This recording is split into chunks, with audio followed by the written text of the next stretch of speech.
What up, champions? Hey, how's it going, everybody? Today is Halloween. Today is Halloween. Wow. Can you believe it? Yeah, and we're filming it today, which is why we needed clarification. We filmed it this morning at 1 a.m.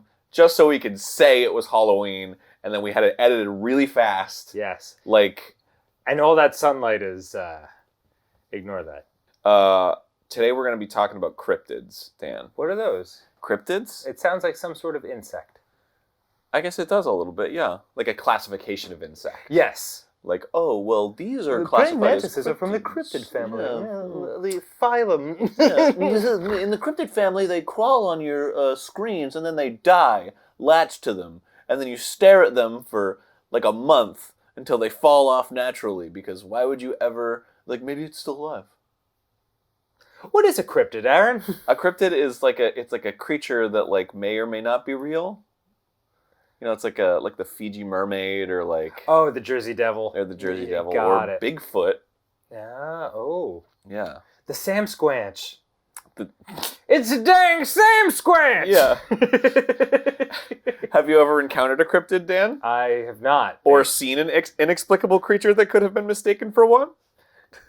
For a woman? For one. Oh. No, although the pictures of the Montauk Monster were weird. Montauk Monster? You've never heard of that? No. I mean, it was probably just a dead, bloated sea turtle or something. What the? Yeah, what is that, baby? Is that real? Yeah, that's totally real. They just don't know what it was. What? It's gross! He's like a pig dog. Yeah, they think it was a raccoon. Oh. Yeah. How gross is that? Ew, it's so gross. big. Yeah, because I guess it got bloated in the water. Oh, man. I know. Now that's hot. I love it. Yeah, but I guess that would be a cryptid. Yes. The Montauk Monster. Yeah, perfect example. If you were out in the woods, what cryptid would you least like to encounter and most like to encounter? I would most like to encounter the Loch Ness Monster. Oh, he seems friendly. He doesn't, but What? Why? Hey, he just kind of pops up and he's like, take my picture? if a freaking plesiosaur was alive in Scotland, that would be amazing. And it would be something I could look at from shore. Yeah. But, yeah, I don't think he is. Well, if you were out in the woods, not out in a loch. I would not want to encounter Bigfoot. Oh, why not? Because it's big. And feet. Show big feet. Couple thumbs up from the peanut gallery on that one. I would want to run into Chupacabra. El Chupacabra? The goat sucker? Mm-hmm. Wow. I don't know what it's supposed to look like. Has there ever been a agreed upon look of the Chupacabra? I don't know. The Jersey Devil's the same way. It's like every picture you see is different.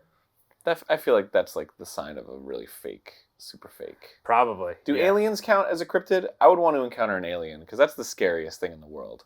Yes, you'd want to encounter that? Yeah, that's super scary. Of course I would want to. But what if they put things in your places? Which cryptid would you most like to kiss? What? Are these real questions, Allie? Yeah. All right. I guess I'd most like to kiss the mermaid in that case. The Fiji mermaid? The Fiji mermaid is disgusting. Oh, really? Well, not that one. It's like a monster. I want Ariel. I guess Ariel would be considered a cryptid. Yeah, of course she would be. She's kind of not real. Yeah. But 18-year-old Ariel. Yes. Because she's 16 in the movie, yes, right? All right. Yes. Legal Ariel. Yeah. What? By Poseidon's law. The punishment for kissing underage Ariel is you get a trident through the heart. It wasn't worth it. Cryptid content. Cryptid content.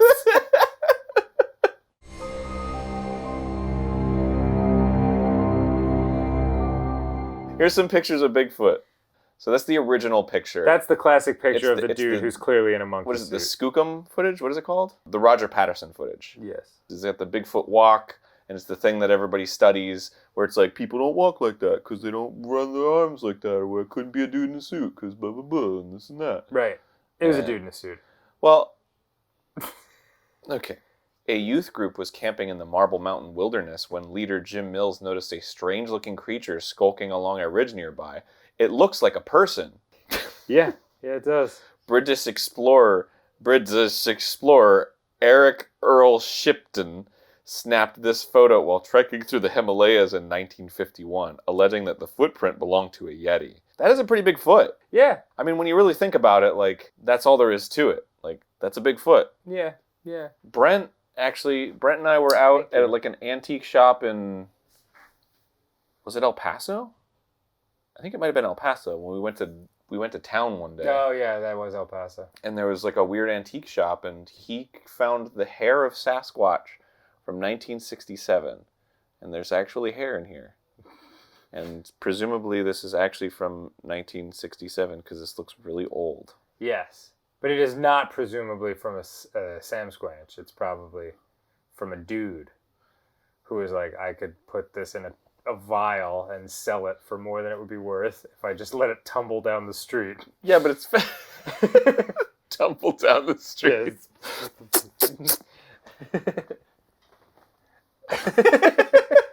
There it goes. This is my daily ritual. Here, do you want to eat it? Thank you. I bet it tastes great. Just put it in a potion. Potion. Hair of Squanch. Oh, here's one. Mm-hmm. The Independence Day film. This remarkably clear video shows an alleged adult Bigfoot walking through the woods with a cub in tow. Oh. So they put a child in a Bigfoot costume. I mean, that's basically what all these are. It's just like, look at that. Whoa, that one's wild. That's pretty bizarre. Yeah. Hunter Rick Jacobs captured some of the most famous Bigfoot images to date with a camera mounted to a tree. Ooh, there's a Bigfoot, and there's... But that Bigfoot looks nothing like the other Bigfoot. Yeah, it's like all print. of these Bigfoots kind of look like janky. Yeah. There's not like, oh, that's the same one, you know? Like, Yeah. Okay, so Bigfoot's the most famous, but let's get into one that's really interesting. Okay. Mothman. Oh, yeah. I remember this from when I was a kid. You know about Mothman. Yeah. This freaked me out when I was younger. So there's nobody knows. Supposedly Mothman is like a harbinger, right? Like he's not like Bigfoot who's like, and there's not like he eats children. Or no, whatever. he can talk and like supposedly he shows up before disasters. Yes, and nobody knows if he's like a good guy or if he's the bringer of the disaster or if he's like the warner of the disaster. Mm-hmm. So here are 4 alleged Mothman sightings. Gasp. That preceded disasters. Gasp. So this is like, people were like, I saw Mothman. And then like a week later, like they reported that and it was like on file. Mm-hmm. And then something bad happened. Then it was like, see, it was real. Like that kind of thing. Got it. Okay. The first Mothman sighting occurred on November 12th, 1966 in Clendenin, West Virginia, when 5 grave diggers claimed to see a human-like figure soaring just above them in the autumn trees. Days later, on November 15th, in nearby Point Pleasant, West Virginia, a small city located at the meeting place of the Ohio and Kanawha rivers, 2 couples both spotted a white-winged human-sized creature with fiery eyes standing in front of their car headlights. I imagine that's what he was like. Yeah. And they were like, hey, honey, you want to get Dairy Queen? Or, no, okay. Oh, are we fighting? And then, Steve Millette was one of those witnesses. It was like a man with wings, he recounted. It wasn't like anything you'd seen on TV or in a monster movie. Wow, that's pretty convincing. That is pretty convincing. Another witness, Roger Scarberry, what a name. Yeah. Described the creature as having red eyes with 2 inches in diameter and 6 inches apart. Scarberry said that he had seen the creature by himself. He wouldn't have said anything, but there were 4 of us who saw it. So there's a bunch of different people that are giving the same description of this creature. Which is flies. Yep. It's white, it's got wings, and it has fiery eyes. Right. The sightings continued through months throughout the Point Pleasant area. The mystery and fear surrounding the strange bird-like monster came to a head in 1967 with the tragic collapse of the Silver Bridge. Yeah. 46 people died when the bridge, which connected the city with Gallipolis, Ohio, collapsed during rush hour. Well, I mean... That's a bummer. The destruction was blamed on a dysfunctional eye bar in the suspension chain, but some locals felt that something more sinister was at play and that it might be connected to the recent reports of the eerie creature. That is what they made the Richard Gere movie, The Mothman Prophecies, about. It was specifically about that bridge? Yeah, it's about this guy's experiences, and I mean, I have no idea how based in fact this is, if at all, but it's like he gets a call from supposedly the Mothman, and he's like, what have I got in my hand right now? And it's like a thing of chapstick, and the voice is like, chapstick. Very spooky. Yeah. What if he was like, hey, so I'm the Mothman. Yeah. Hi. What have I got in my hand right now? You have chapstick? Oh! Yeah. It's like the remake of Ghostbusters where they see Gozer. It's like, what form would you like me to take? So the Chernobyl disaster was apparently, there was a pre-Mothman sighting. Really? From the Chernobyl disaster. Really? Yeah. A bizarre winged creature was seen flying over the town on numerous occasions. A few workers at Chernobyl also allegedly saw the same creature hovering over the plant.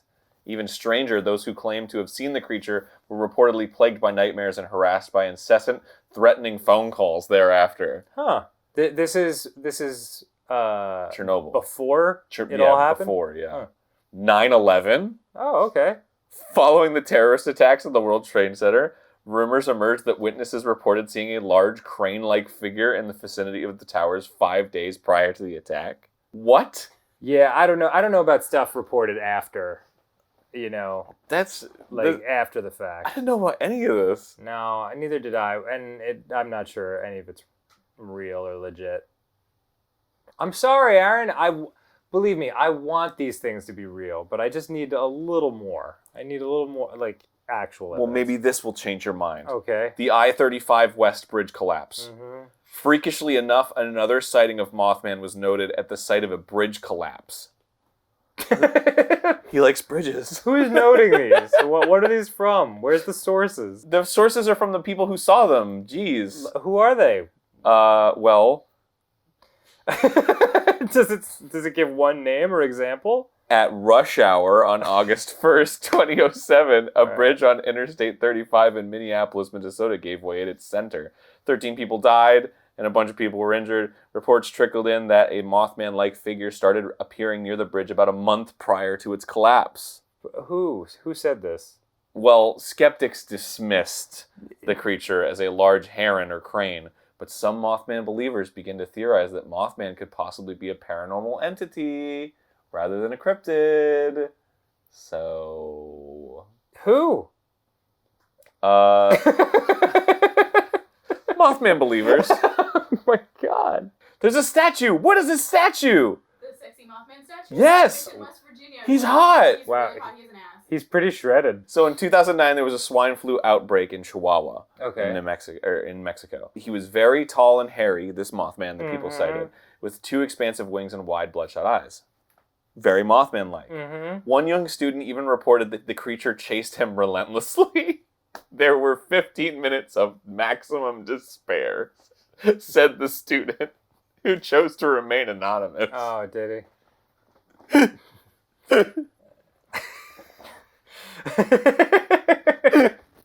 It's just... I gotta time this! Boy, this sure is a tough 15 minutes. What's even greater about this article is there are 43 comments, and they're great. Yeah. Pib states, I vote that Mothman is just trying to warn people. Events are too sporadic to have malicious intent, and it would be more effective to actually harm the witnesses. Primal instincts tell us if we are attacked in a location, we will not return. This was probably the logic that went by, as Mothman likely wouldn't have as a coherent and complex of a thought process. See? Pib is always thinking. So Nickname posts, centuries ago, humans claimed to see winged men that saved them, and they called them angels. Today, humans claim to see winged men that warn them from danger, and we call them Mothman. I think Mothman/angels are extraterrestrial. Dan responds. This was not me. This was, by the way, this was like 4 months later. Yeah. Angels of heaven would never intimidate and chase people whilst abusing their power. They are said to be 10 foot tall. 4 spaces. This one is obviously on the dark side due to its behavior, its appearance, the circumstances that follow its manifestation. This entity is not a servant of God. but of the devil. Boy, we are just building a lot off of a very shaky foundation. Sylvia posts, he was being warned. Sometimes God works in mysterious ways. Actually, it's sometime God works. I believe in God, ... It could have been Angle, ... I still think it's been Angles all alone in disguise. Space period. At least she capitalized angles the second time. Yes, it could be angles. We're being saved by geometry. Is it not clear that, like, there's something wrong here? Like, just the way it's written, like, there's something a little off. Yeah, it's, I don't blame people. Like, it's exciting and it's fun, and they want to feel part of it and be like, ooh, it's like ghost stories, But, man, it's just the, like, you're welcome for this story, and it's the dumbest story. Yeah. I saw a creature outside in my bedroom, and then I saw it again, and again, and again. There's a lot of mic drop energy in these comments. Yeah. Oh, well, is that it? I guess it will remain a mystery. Have you seen a cryptid at home? Let us know in the comments, and then post them. Yeah. In the comments. Take a picture. It'll last longer. And happy Halloween! Oh, that's right. I tried my first Reese's pumpkin this year. It was quite delicious. Did it taste just like a Reese's peanut butter cup? Yes, except with more peanut butter in it because of the size distribution. So it was a slightly different experience, but yes, mostly it's just a differently shaped Reese's cup. You know what? I gotta say, the ruffles make a difference for me. Goodbye, everyone. Goodbye. We'll see you soon. We love you. Happy Halloween. Ooh. Chapstick. Chapstick.